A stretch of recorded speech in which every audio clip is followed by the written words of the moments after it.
Hello and welcome back from the networking break. This is Tom Bechtold, your host for today's virtual conference. Up next, we have an interview with the CISO, and this one is with Jason Kikta. He is the Chief Information Security Officer over at Automox, one of our sponsors today, by the way. And I recently sat down with him and had a chance to kind of just pick his brain about some of the threats that are going around these days. And we had a great conversation, so I want to share that interview with you guys now. And just a little bit of background, Jason is a recognized expert in cyberspace threats with 20 plus years of operational experience. He has a deep understanding of adversarial techniques, extensive leadership experience. He's spearheaded the Department of Defense's evolution of cyberspace operations, created the first offensive, defensive integrated missions, established threat hunt incident response teams, developed foreign hunt missions, designed the public disclosure program, and launched the technical collaborative partnership program with industry. So this guy knows stuff about threat hunting, and I'm definitely gonna be picking his brain on that later on as we get into the interview. But I wanted to just welcome you, Jason. I'm happy to have you here. And if you don't mind, just kind of give us a little bit of the stuff that's kind of keeping you up at night before we really get into stuff. Yeah, absolutely. I would say the three big ones that are on my mind today, and probably on the mind of a lot of others, are ransomware, business email compromise, and insider threats. And the good news is that a properly designed security program can sort of work to detect all three at the same time.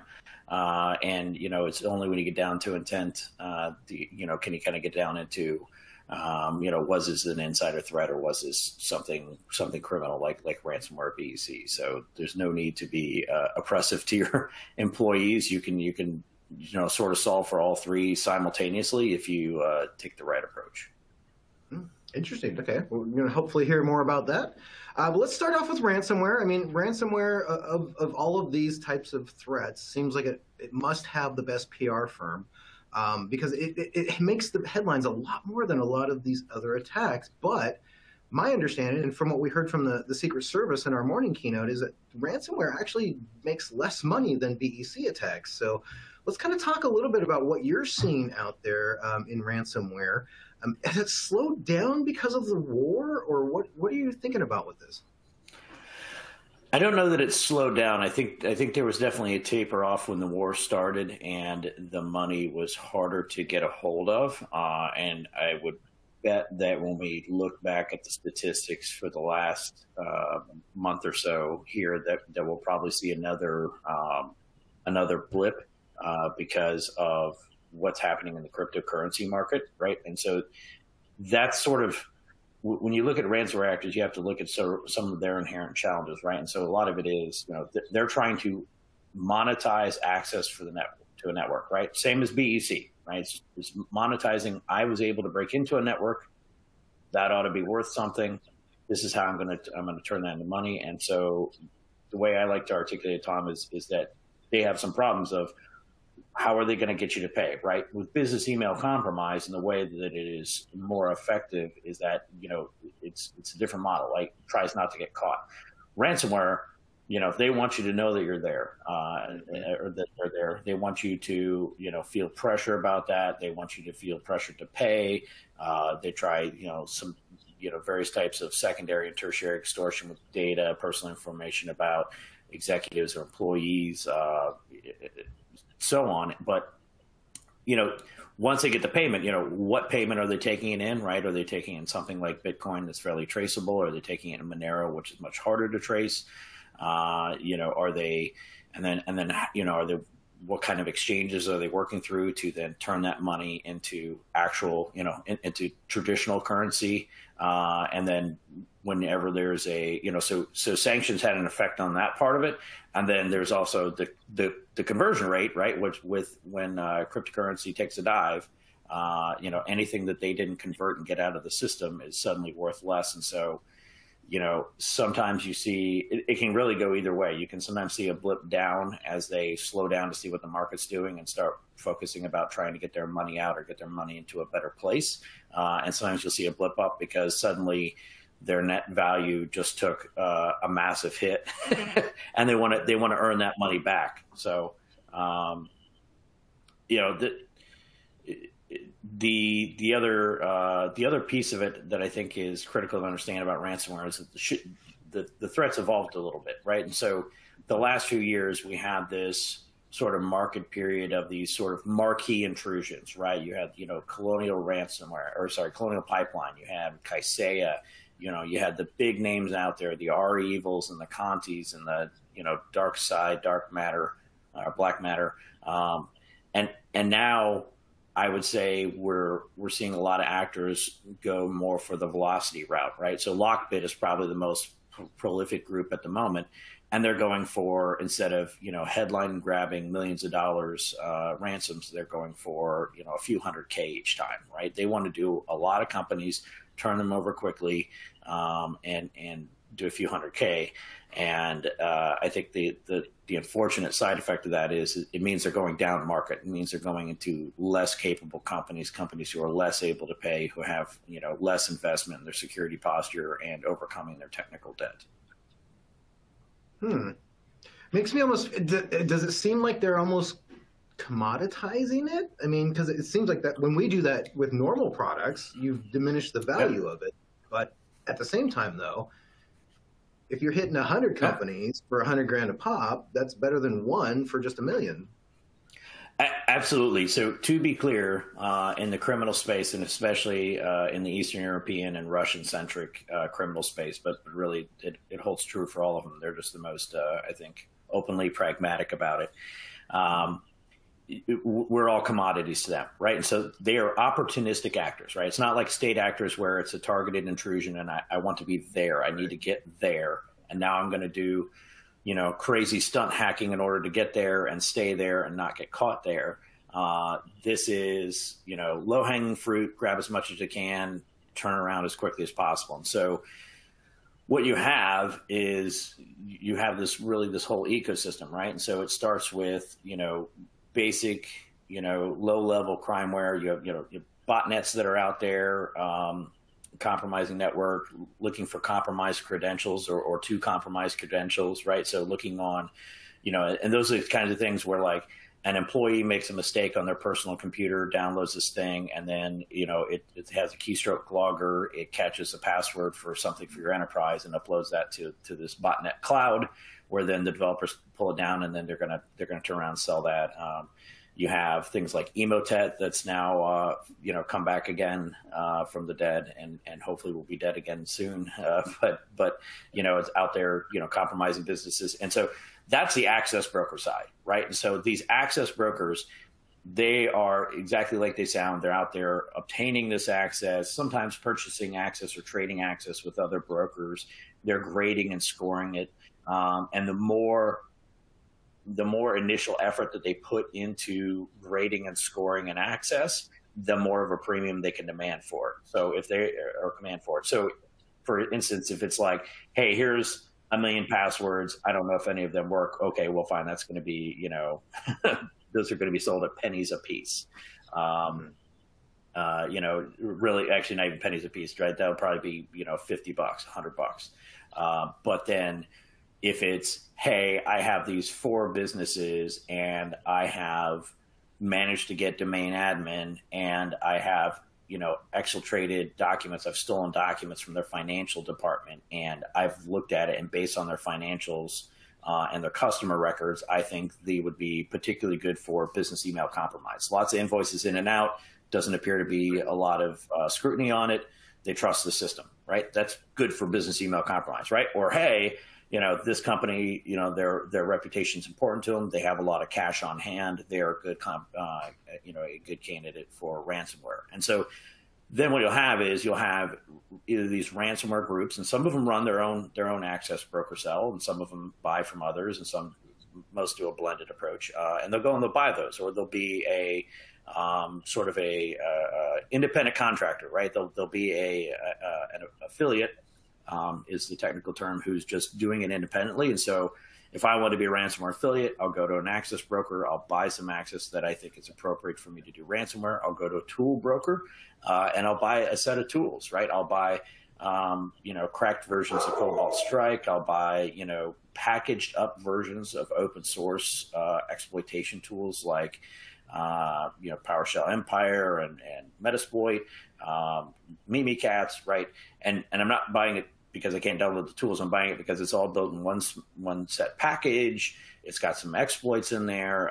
It's got step-by-step instructions for some cases. And that was something I saw in government is not all of these, the ransomware actor who's actually ransoming your network, they're not all that technical. Some of them, they know enough to be literally dangerous, and they're going through, step-by-step instruction guide that they've bought for $1,000 along with some tools, and they're using, this $50 worth of access, $1,000 worth of tools that'll last them, an entire year, and now they're getting, and a week's worth of work and $200 worth of cloud infrastructure, and now suddenly that's $4 million out of your company bottom line.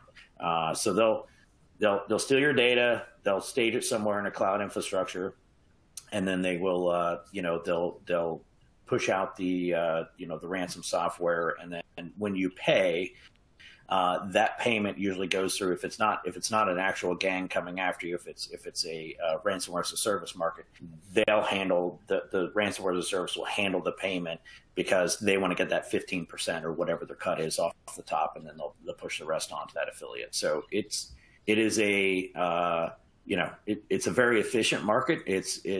I get worried when criminals get organized because that means they get smarter and more cautious and harder to deal with. But on the other hand, the good news for us is that it's a pragmatic market, and they are all about turnover.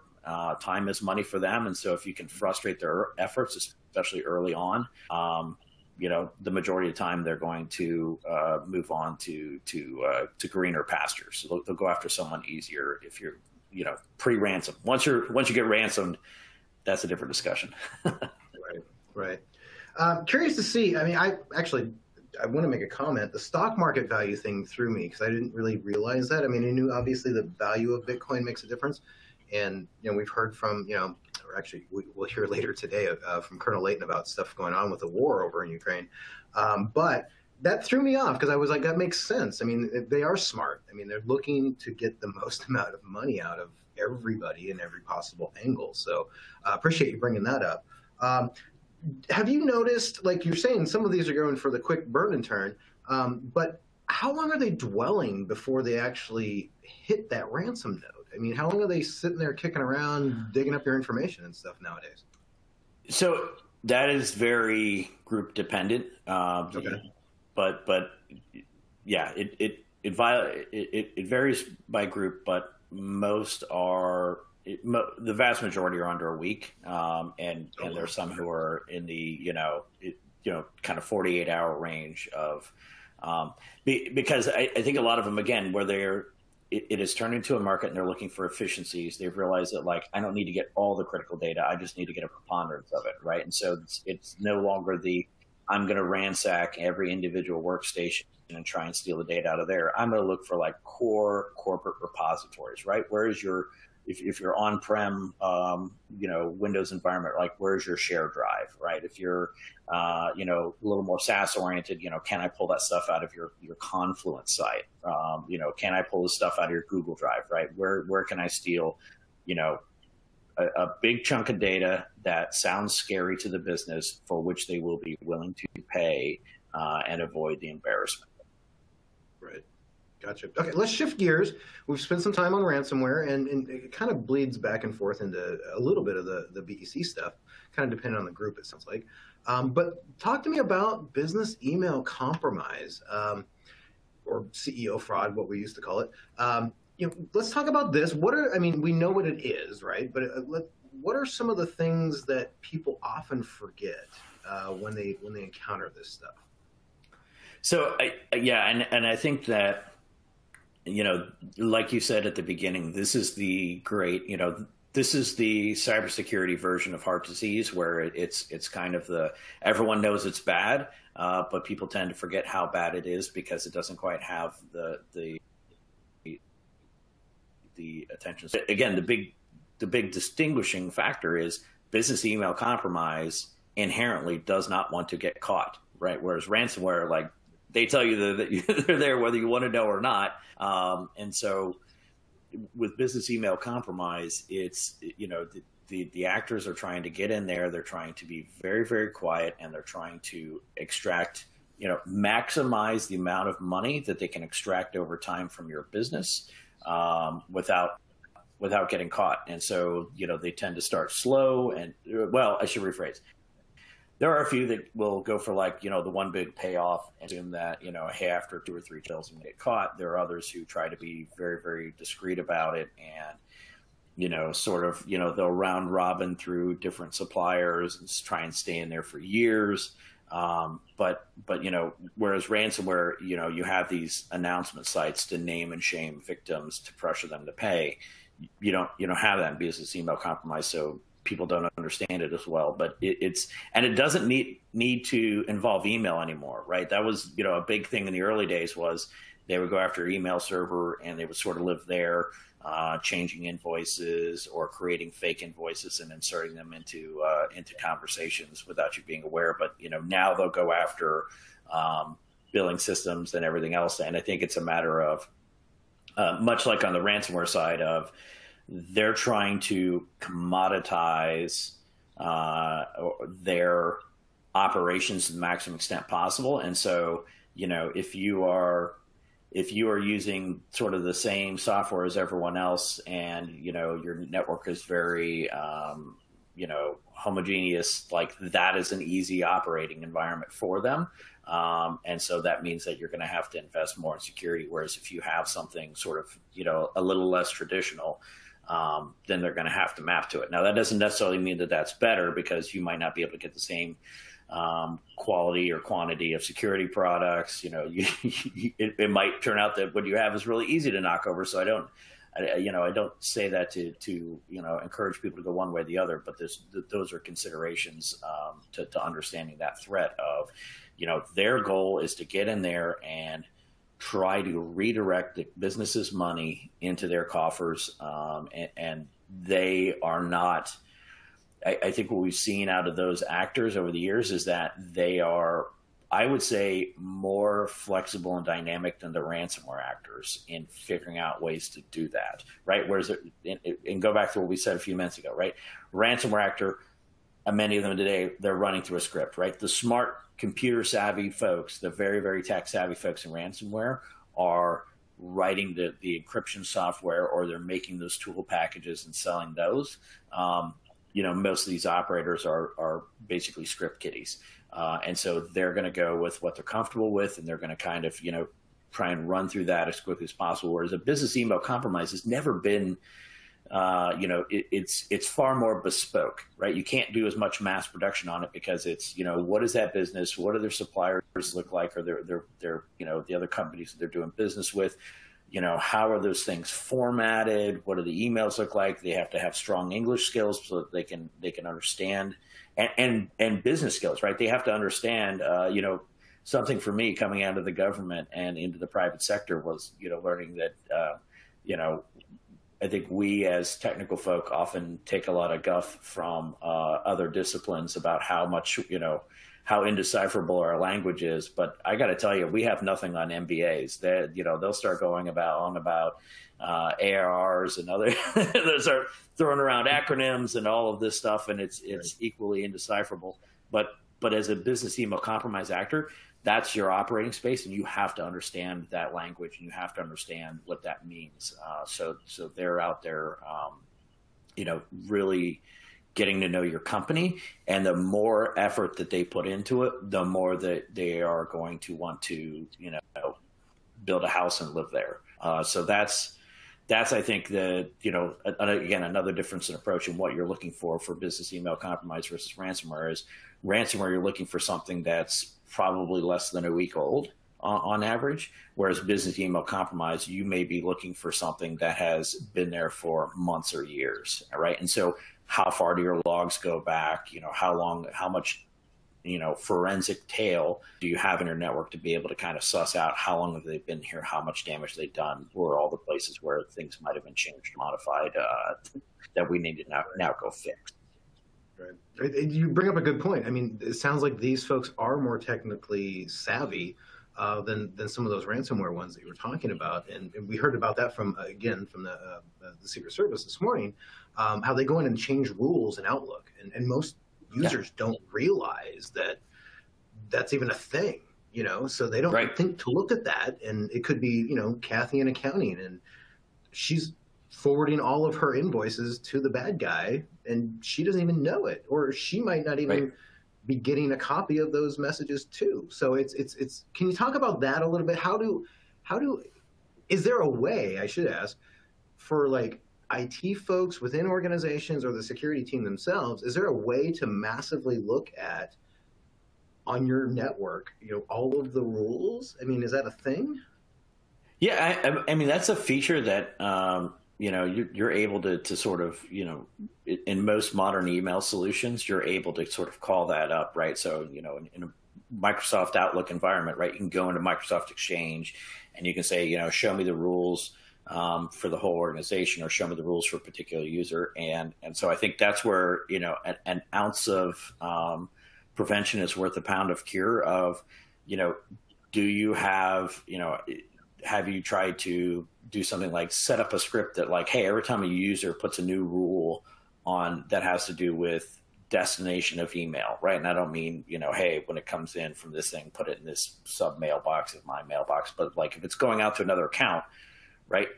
Does that user get a notification, right? And do they get that notification? You know, similar to like when we change your, you know, you change your password on some sites, you get an email automatic generated going, hey, just so you know, you changed your password and this is the IP address that it's coming from, and here's where I geolocated that. And like you're like, well, I'm not in Walla Walla, Washington. I'm in Maryland. That wasn't me.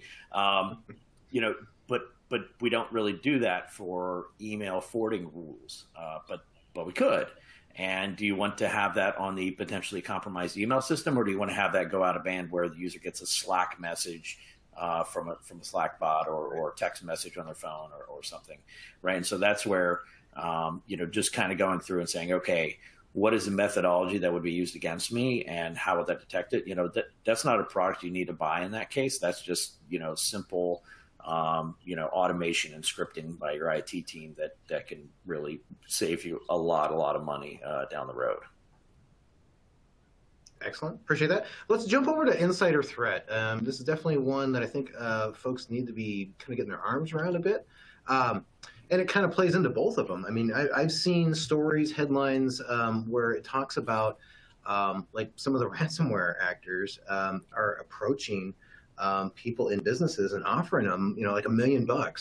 There was like somebody at Tesla, I believe, that was offered $1 million to just put the thumb drive in and just walk away. And luckily that person was a decent human being and told on him, you know, and was like, hey, take this thing. Let's try to get them, you know. Are you seeing a lot of that now, or is it because they're desperate, or is it just another delivery system? It's just another delivery system. And I think that, I think you know, I think that people don't understand.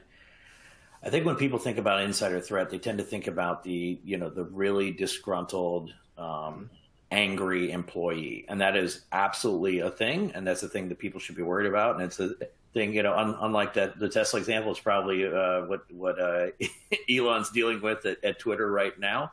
But it, you know, there's like all the other threats, there's sort of this continuum of, you know, insider threat could be, you know, a misguided, confused user. You know, for me, right, I would even include, you know, well-meaning users who do really, you know, misguided things on my network that causes some level of damage, right? Like I want to protect them and protect the business from them doing that, right? So like that's part of my threat model. And then you have the ones kind of in the middle of, you know, they don't really have any grand design to betray the company or anything, you know, quite so nefarious, but they could use a little money. Actually, even before that, you know, they get tricked into it, right? So like clicking a phishing link is a form of insider threat. That is an insider threat, right? That person isn't doing something nefarious. They were fooled. But that is still an insider in your network who took an action that now allowed something bad to happen, right? And then it step up to, you know, hey, they need the money and they get bribed of like, it's very simple, you know, just tell me this thing, give me your password, type it into the system on accident, you know, click this link, plug in the thumb drive, and then all the way up to like, I have access and motivation and means, and now I'm going to like try and destroy the company's property or network. And so the good news is for the entirety of that spectrum is that you don't need to build, you know, a lot of the insider threat programs I've seen, or some of them I've seen, tend to focus very much on the user, and it tends to come off as hostile to the employees, right? Why are you picking on me? I'm a loyal employee. I don't deserve this level of scrutiny, and you know, this feels like the company doesn't trust me, right? But again, if we look back at like, what are we worried about? We're worried about ransomware and business email compromise, and for some of the audience, you know, APT activity. What's the first thing that they do when they get access to your network? Well, they try and assume the identity of a legitimate user. And so if you have rules to detect that sort of activity, you're going to detect that insider threat as well, right? Because, you know, if my account suddenly starts trying to enumerate my, you know, the security posture of my machine, and then it looks like I might have, you know, escalated some privilege, and now suddenly my machine, which never does anything of the sort, suddenly starts trying to, you know, enumerate all the other computers on the network and their security posture and all that sort of thing, like that's abnormal. That should be investigated. Now, whether that was, you know, Jason had a very bad day and went off the reservation because he's, you know, he's in full on rage mode, or, you know, Jason took a bribe, or Jason unwittingly clicked the link, or Jason did nothing wrong, and you know, somebody found a way to access my machine due to a security hole in our configuration.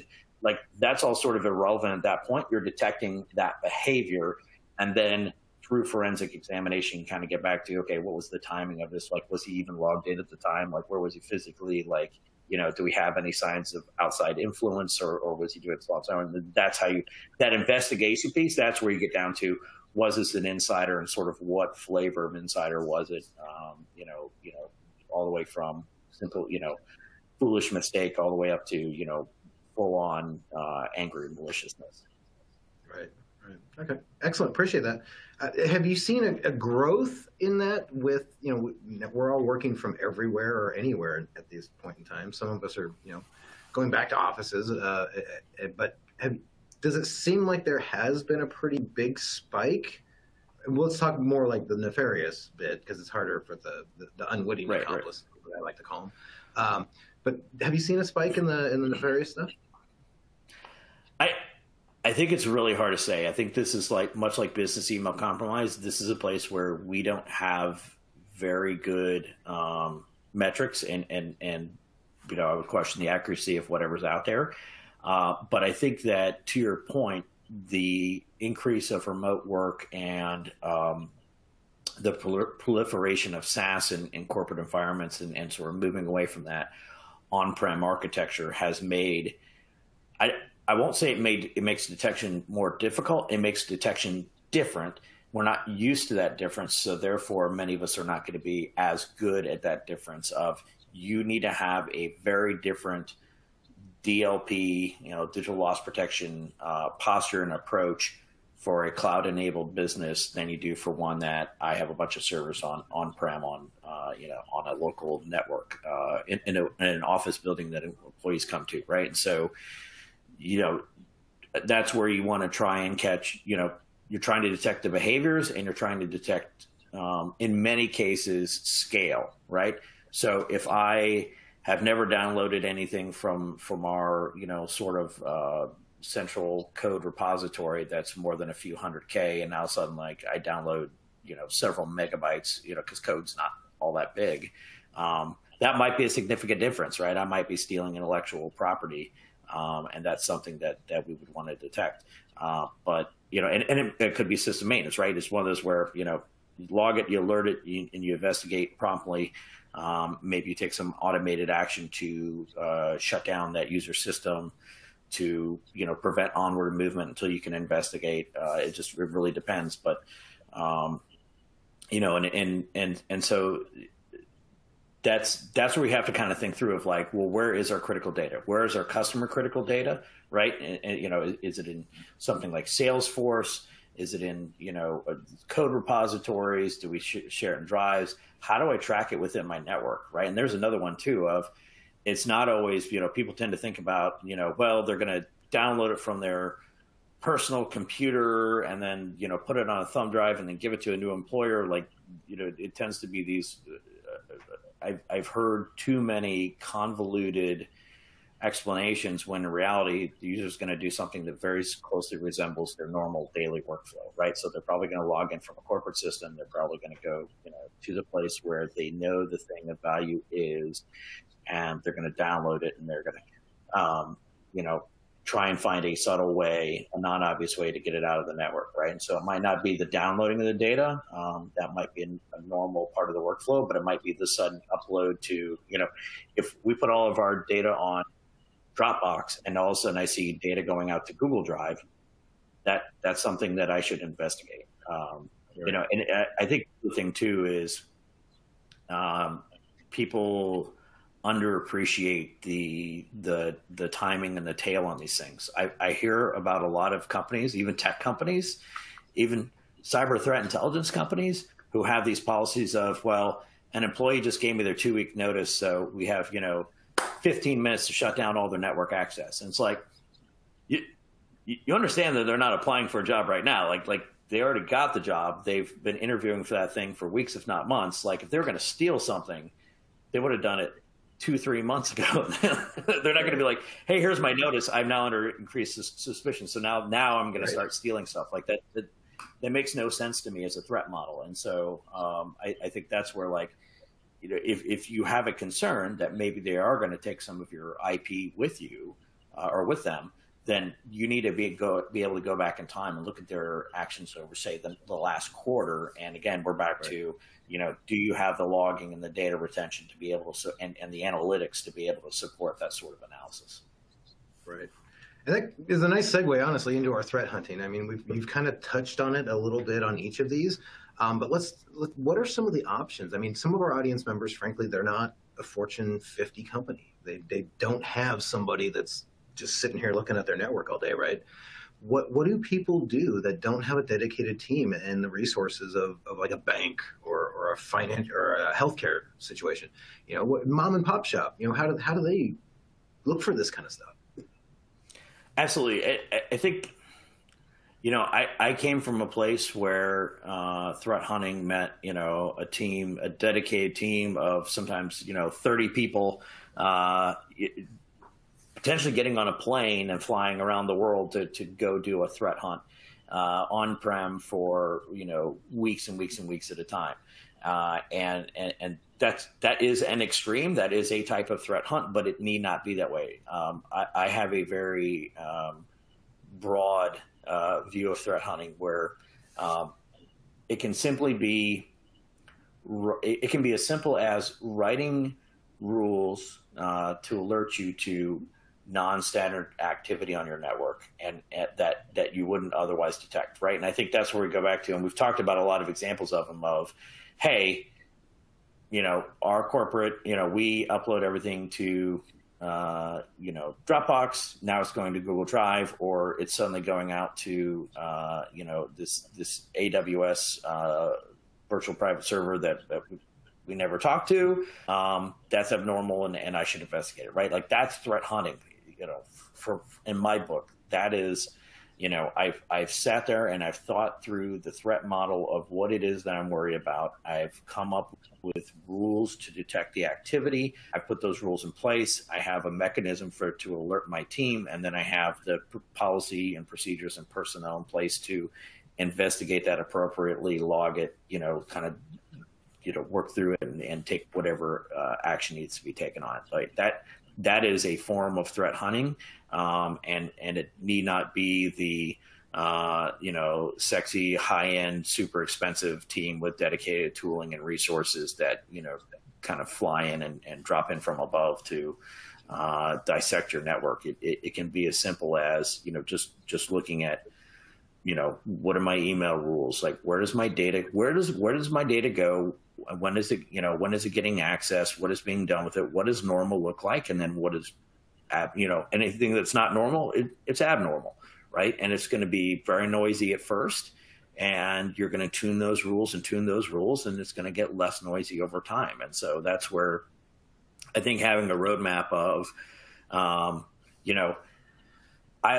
my approach is, I kind of map out all the different sort of detections that I want to do. And then I start, kind of rank them and stack them between, most likely threat and time, time, money, personnel, resource investment of what does it take to do that. And then I sort of stack them out that way of, I go after a lot of the low hanging fruit. I go after the stuff that I think is most likely to happen in my business. And then, you build that out over time, right? If you try and do it all at once, if you go out and you buy a lot of product to try and solve this problem for you all in one fell swoop, like you'll be inundated and you won't be able to make sense of it. Whereas if you apply it, over time in a very methodical rhythm, it becomes very doable for your team, and then you're able to sort of better plan for, okay, this is the resource expenditure. This is the budget that I'm going to need for next year. This is the new headcount I'm going to need for next year to sort of keep your growth moving forward,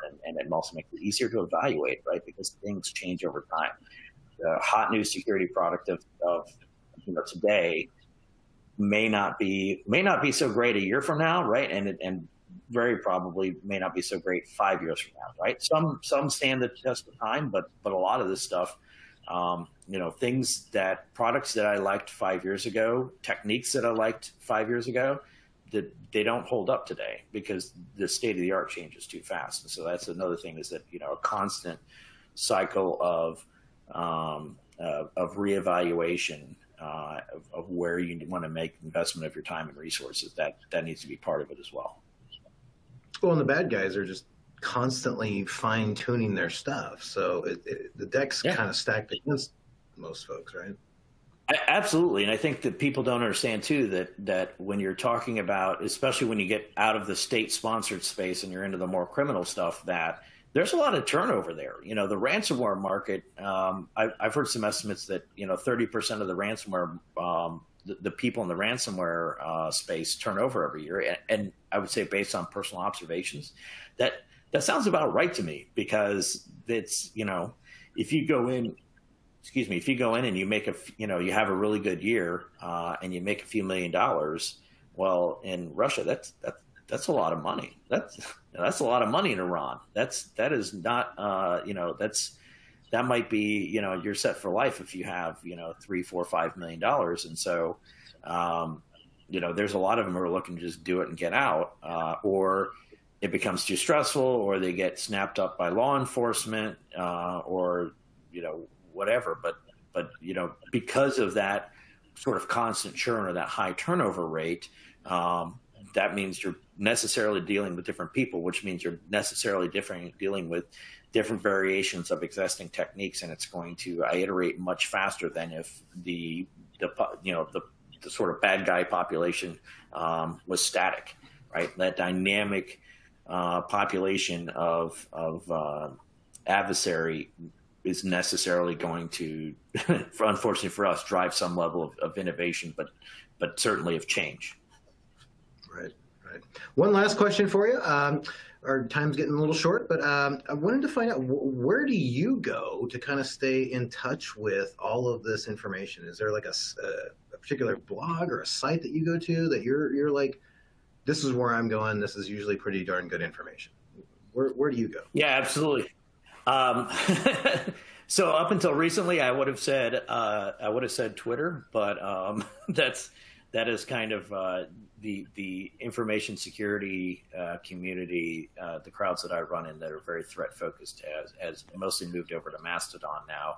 I think InfoSec Exchange is probably the clear place to be. Now, you don't necessarily need to be on that server. If the way Mastodon works, you can be on a different server and still follow people there. But, and I like a variety of topics in that type of social media, but the majority of what I'm concerned about is InfoSec. So I'm on infosec.exchange. Another great place is, I love absolutely adore the Risky Business podcast that Patrick Gray puts out. And he's got some other, side podcasts off of it. And so that's a great place. He is very well informed and knows a lot of what's going on. And then beyond that, I'm in, probably I'm low at the moment because I just, coming out of government, I just divested myself of a lot of the ones that I had access to because I was in government. And so I'm down to only like 6 Slack groups outside of work. But a lot of that old school hacker chat that used to happen in IRC has moved to Slack these days. And so there are a lot of trust groups out there that, where, again, it's very much the same vibe of they're talking about what's going on. They're talking about what's new. They're talking about what's hot. They're helping each other out. They're explaining things. They're networking for jobs. All of that is happening. And many of those are closed groups and invitation only, but there's a lot of open groups. There are some open groups as well that you can join. And then as well as some like company community groups, right? Gray Noise runs a community Slack that's pretty darn good. And it's a great way to sort of dip your toe into that sort of space if you're not used to it and sort of get a hang of the culture there. And then as you build a reputation over time, then you can start moving into some of the various private groups. Excellent. I really appreciate that. Mastodon, I forgot about. I don't know why, but somehow that one kind of slipped my mind. But as soon as you said it, I was like, oh, yeah. So thank you. Appreciate that. Patrick Gray, I think, actually did a keynote for us years and years ago. So it was great to hear his name pop back up, too. So thank you for that. We've got a little bit of time left, so I thought I'd give you an opportunity if you want to grab hold of it. If nothing else, what would you like our audience to be thinking about as they're kind of wrapping their heads around the current threatscape right now?